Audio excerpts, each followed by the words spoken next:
신도 씻지 못하고 벗어나려 울면서 바울임이라는 그런 지역을 지나가게 됐는데, 그 강이 쭉 있고 건너편의 강에서 한 사람이 이렇게 소리치는 거예요. 이 비루한 자여, 비루한 자여, 당신이 우리 조상 사울을 죽이고 대신해서 왕이 되기 때문에 오늘날 당신의 그 사울의 피가 당신에게 당신이 받게 됐다. 그래서 지금 비참한 삶을 살게 되었고 당신의 아들한테 쫓기는 그런 사람이 되었다. 그렇게 당신이 하를 사수한 것이다 하면서 따라오면서 돌을 가지고 다 던지는 거예요. 이 옆에 있던 아비세라는 그 장군이 왕이시여, 나에게 명령해 주시면 당장 저 사람의 목을 치겠습니다. 그렇게 하니까 다윗 왕이 하는 말이, 가만히 내버려 두어라.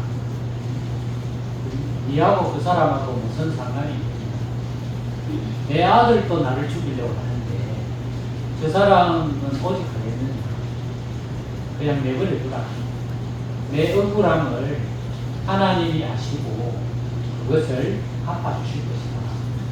그렇게 하면서 그 나루트로 빨리 가서 건너서 결국은 다윗 군사와 압살롬 군사의 그 전쟁에서 압살롬이 전사하고 다윗이 다시 왕으로 돌아오게 됐다 하는 말씀이 사무엘하 15장에로부터 쭉 기록이 되어 있습니다. 우리가 세상을 살다 보면 참 억울한 일을 당할 때가 많아요.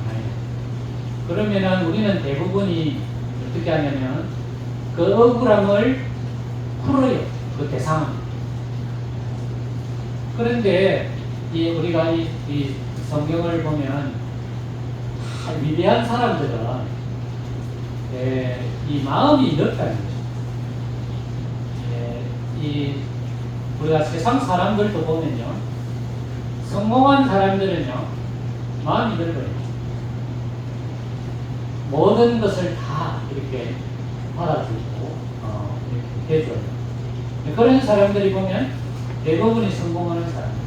여러분들 한번 보세요. 세상에 성공한 사람들 보면 마음이 좁은 사람은 성공할 수가 없어요. 우리가 이 세상에 살아가면 다 성품이 다르죠. 성격도 다르고 생각도 다르고 마음도 다릅니다. 왜 그러냐니까 사람은 각자 태어나면서 부모로부터 받은 유전도 있고 살아가면서 환경의 영향도 받았고 또 자신이 또 직장생활이나 삶을 살아가다가 부딪히는 일 때문에 본인도 모르게 이 안 좋은 방향으로 흐를 수도 있거든요. 그렇기 때문에 우리의 그 마음과 성품은 우리가 관리를 잘 해야 된다는 거죠.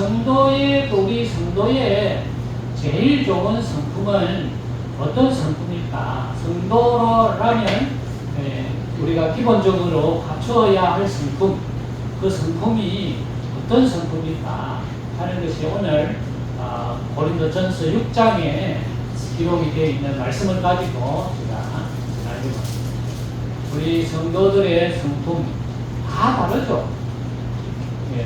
모든 것이 다 다릅니다. 그러나 우리가 공통적으로 가져야 될 성품이 뭐냐 하면 넉넉한 성품을 가져야 됩니다. 좀 넉넉한 성품을 가져야 됩니다. 오늘 말씀에 보면 1절에 보면 너희 중에 누가 다른 이와 더불어 다툼이 있는데 구태여, 이 단어가 굉장히 중요해요.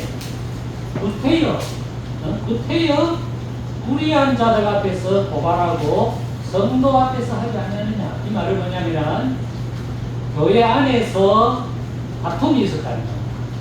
그런데 그것을 구태여 법정에까지 가서 해결해야 되느냐 이 말이죠. 우리가 이제 살다 보면 이 세상이 복잡하지 않습니까?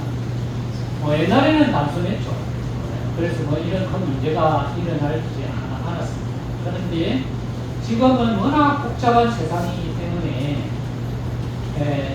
이 교회 안에서도 문제가 일어날 수가 있다는 것입니다. 예를 들자면 금전적인 문제, 이런 문제, 그 다음에 주로 보면은 또 나이 많으신 분들한테 일어나는 것이 뭐냐면 명예훼손 문제, 이런 것도 있습니다.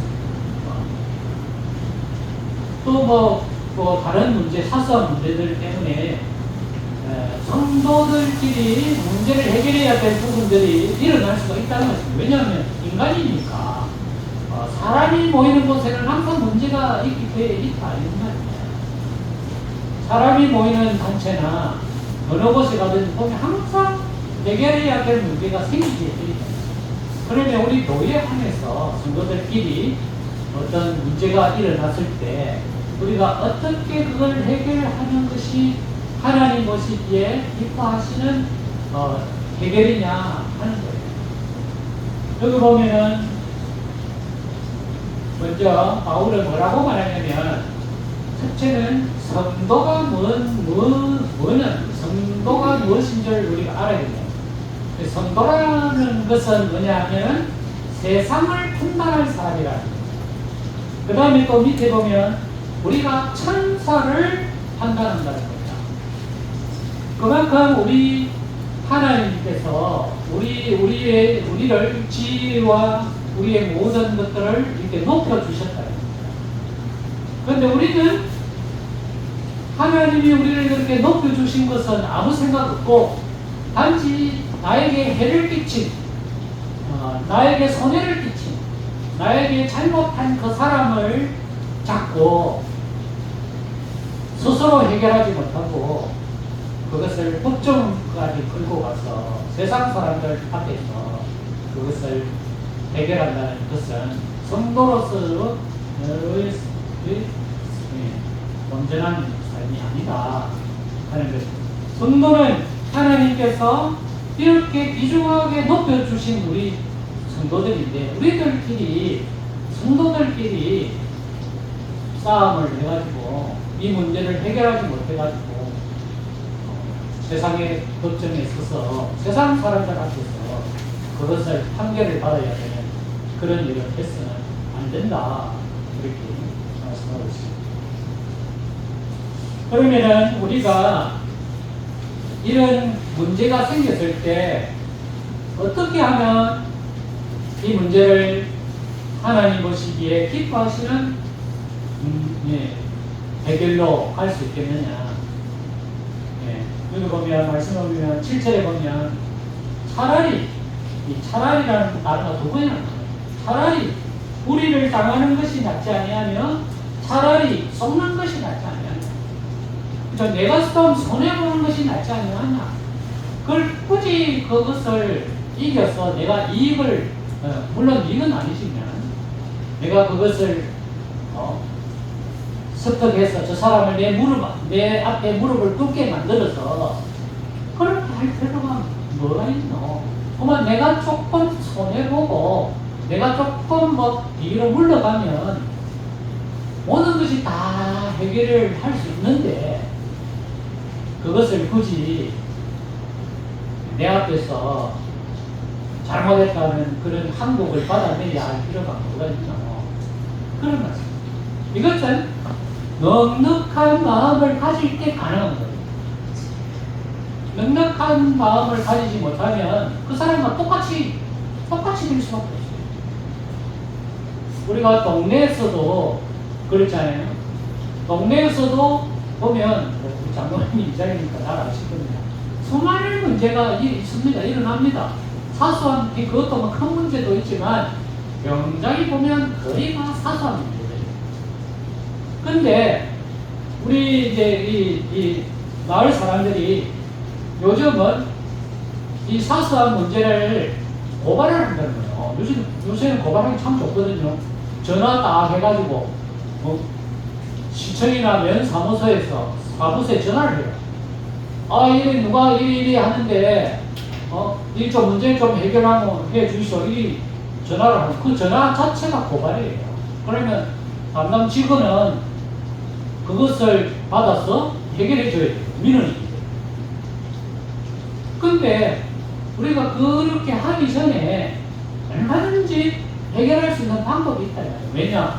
이장님한테 그 이야기하면 돼. 아니, 저 사람이 이래 하는데 이장님 좀 말 좀 해서 좀 어찌 좀 해. 조치를 좀 취해주소. 그러면 이장님이 가서 보고 저 사람들하고 그러는데 이렇게 좀 해라. 이렇게 문제를 해결해서 얼마든지 문제를 해결해 갈 수 있는데도 안 한다는 겁니다. 안 하고 바로 막 시청에 바로 전화해버려요. 그러면은 시청에서는 그거 문제 해결해서 결과를 그 사람한테 알려줘야 돼요. 그리고 요즘은 고발한 사람 누가 고발했는지 그걸 안 알려줍니다. 비밀로 합니다. 비밀로. 누가 이 문제를 고발했는지 절대 3자에게 가르쳐 줄 수 없어요. 그런데 당한 사람은 알 수 있거든요. 이걸 누가 고발했는지. 왜 내하고 싸운 사람이 뭐 3자가 했겠습니까? 내하고 둘이서 막 신랑이 한 그 사람이 분명히 돈을 못 참아서 거기다 전화를 해서 고발을 했을 거다. 나중에 다 알게 된다는 겁니다. 그러면은 이 공동체가 깨져버린다. 제일 문제가 그런 문제 아니겠어요? 동네에서 문제가 생겼을 때 그냥 자체 안에서 얼마든지 그 어른, 좀 존경받는 어른들도 있을 거고 또 이장님도 있고 여러 가지로 협조를 받아서 해결할 수 있는 여러 가지 길이 있는데도 그거 안 하고 막 한 방에 막 그냥 달리는 나중에 큰 마음과 그 공동체가 상처를 입게 되고 어렵게 된다. 오늘 여기 보면은 차라리 그만 내가 조금 양보하면 안 되나? 차라리 내가 조금 좀 바보처럼 살면 안 되나? 이 말이에요. 네. 우리는 예수 믿는 사람들은 정말 똑똑해요. 제가 지난주에 미장원에 제가 자주 다니는 미장원에 제가 이제 머리 갖고 있는데 그게 전부 여성이잖아요. 미장은 남자 온 사람이 거의 없거든요. 내 혼자 남자라. 그럼 나는 말도 못해. 네가 죽어가지고 말 한마디 했다가니까 여기서 왕 하기 때문에 그냥 가만히 꼴만 쳐다보고 앉아있는데 어떤 키가 훨씬 크고 얼굴도 이리 좀 큰 거 온 사람이 들어와야 돼. 남자는 얼마나 반가운지. 남자가 하나 쓱 들어오는데, 그분은 말도 잘하고, 또 막, 스글스글하게 잘 이렇게, 여성들과 같이 이야기도 하고 그러더라고. 그걸 내가, 이거 좀 궁금해. 저 사람이 뭐 하는 사람인지. 그렇게 하기 힘들거든요. 일반 사람들은. 아니, 목사인 나도 그 여성들 앞에서 이렇게 막 스글스글 하기가 힘든데, 내가 볼 때는 일반 사람인데, 어떻게 저렇게, 친화적으로 모든 사람한테 되게 잘해주는가 싶어서, 지금 뭐 하고 계신 분이냐고, 그래 물어봤어요. 그렇게 하니까, 자기가 하는 말이, 현대자동차 지점장 있다는 거야. 그 어디서 했습니까? 하니까 그 밑에 사거리 있지 않습니까? 위에 사거리 말고 지금도 현대자동차 그 대리점 있지 않습니까?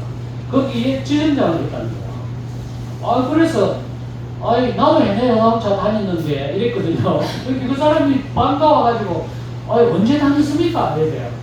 내가 지금 결혼하고 바로 했으니까 한 30년, 5, 6년 전에 내가 그 판매사원으로 통영 지점에 들어갔다. 그러는 거예요. 그렇게 이야기하니까, 나도 통영 지점에 있었는데, 나를 몰라요. 그러더니, 그렇다, 그건 모르겠는데요. 그래. 그걸 내가 내 동기를 이야기했어. 내 동기가 어떤 사람인데 그 사람 아느냐 하니까 아 그분요 이러더니 자기 바로 한해 위래. 그러니까 내가 한해 선배지. 그분이 이제 내하고 동기 둘이 들어갔어. 두 사람이 들어갔는데 그 당시에 이 거제 안에는 대리점이 없었어요. 통영에 대리점이 있었고 파견입니다.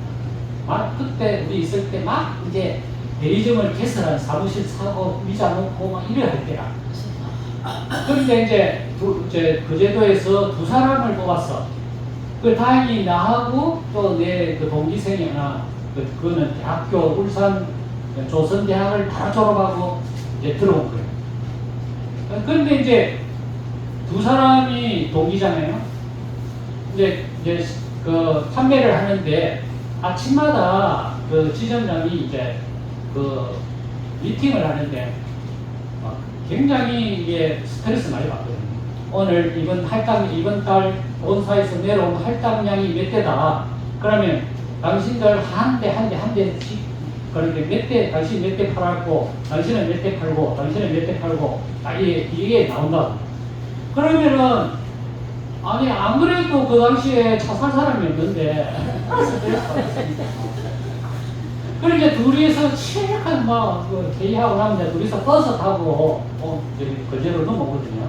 나는 어디 담당이냐 하면은 거제고등학교 나왔다고 장성포 담당을 했고, 그 친구는 고등학교 안 나왔으니까, 여기서 안 나왔으니까, 고연하고, 옥포, 여기에 담당했어요. 근데 내가 이제 하는데, 저는 능포에서 딱 버스 내리면, 주차장에서 내리면 능포까지 딱 걸어가요. 그래서 팜플렛을 가지고 집집마다 하나씩 쫙 이렇게 돌려 들어가서 현대자동차 왔습니다. 차 필요하면 말씀해 주세요. 차에 올라가는데 어디 가니까 차에 관심을 갖고 있는 사람입니까? 누구냐니까 그 옥포 장석포 그 위에 그 시장통에 막 이제 과일 장사나 장사를 개어가는데 그 젊은 사장님께 차가 필요하다는 거야. 이야, 이래가지고 제가 이제 할지도 모르는지 그냥 차 계약합시다. 그래가지고 계약을 했어. 그래가지고 이제 통영지 그날에는 다른 거 필요 없어. 목욕탕 가고 가서 이제 큰 소리 치는 거죠. 가가지고 내가 오늘 계약 하나 했습니다. 오, 미국 벌써 했다고 이러니까 그러면서 이제 나를 막 일년에 높이주니까 동기는 기가 죽어가지고 안 그래도 힘든데 같이 들어온 이 사람은 계약을 해왔고 자기는 차 산 사람은 아무도 없고 그래가지고 자기는 아파트에 내층까지 걸어서 이제 올라갔다가 내려가서 사람 만나려고 팜플렛 빌려주려고 하면 계단 내려가지고 계단에 앉아서 울었다. 얼마나 참 괴롭고 힘들었으면 자기 혼자 알아주는 사람 없고 내가 이 객지에 나가 이제 대학교 바로 졸업해가지고 이런 고생을 내가 누가 알아주겠나. 내 동기는 저렇게 가는 차 사가지고 저렇게 삐삐빡빡하고 또 바빠있는데 자기는 차도 못 팔고 인생 망하는 거 아닌가 이런 생각이 들어가지고 앉아서 하염없이 울었단 말이에요. 네. 자기가 그 당시에 내한테 울었단 말을 안 했어요. 나는 한 6개월 다니다가 못 다니겠어. 스트레스 받아가지고. 그래, 우리 이 사람한테 나 이렇다. 아침 되면 배가 아파. 그러면 나는 도저히 안 되겠다. 그러니까 당신 그만둬라. 이렇게. 잘 때도 지금 3년 트럭스로 나갔거든요. 그 친구는 견디입니다. 견디가지고 나중에는 내가 상사하기고 그 사람이 하는 이야기가 자기는 그 판매왕을 키 크고 그 미장을 만나는 사람, 그 사람은 전국 판매왕을 몇 번을 해가지고 인정을 받아가지고 그 지점장의 그 자리를 자기 앞으로 냈다는 겁니다. 근데 내 친구는 그 사람하고 비슷하게 들어왔지만은 벌써 그 옥포의 지점장이 옆에 있을 거예요. 그러니까 나중에 얼마나 그 사람이 내 동기가 판매를 얼마나 잘했으면 그 지점은 아무나 안 내준답니다. 전국에서 최소한 4개를 떼야 지점장 자기 이름으로 그 지점을 낼 수 있는 권한을 준답니다.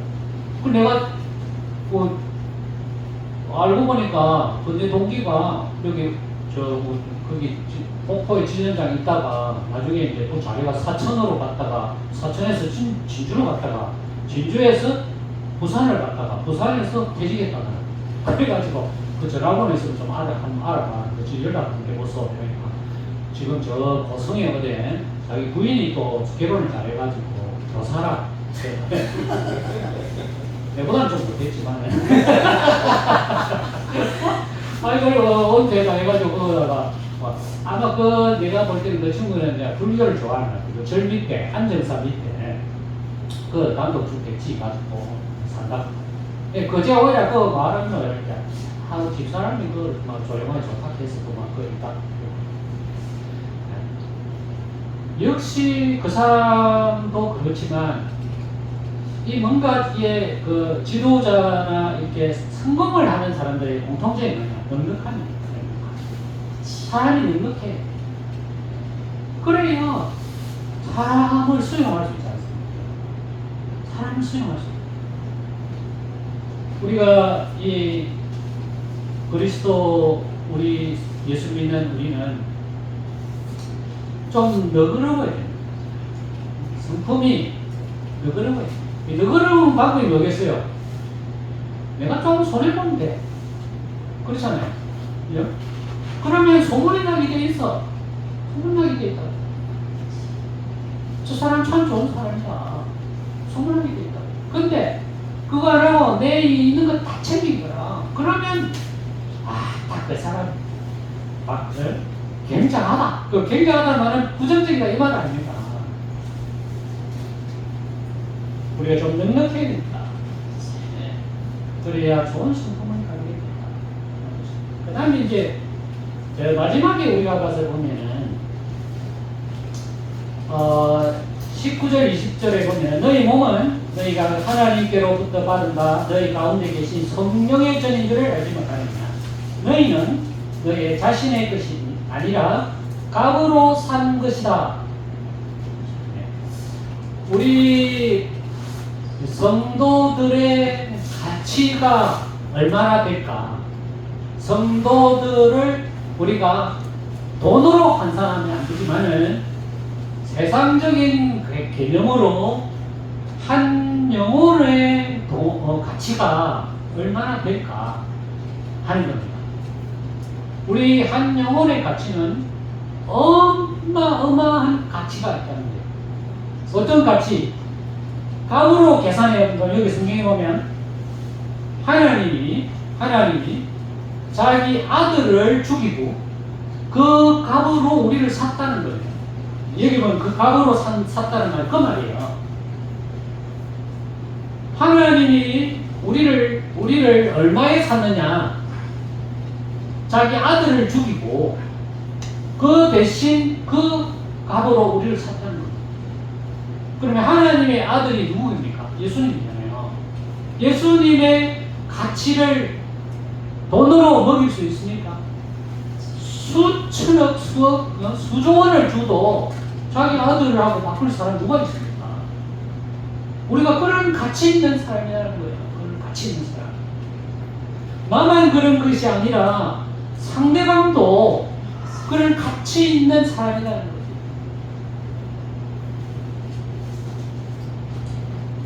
그 기독교 방송에 봤는데 나원석이라는 그 청년이 29살인데 미국의 조지타운 대학을 졸업했다 하고 그가 그 세계에서 4대 회계법인에 근무했는데 어떤 일을 하냐면 컨설팅하는 회사에 컨설팅하는 사람으로 해서 연봉이 얼마냐?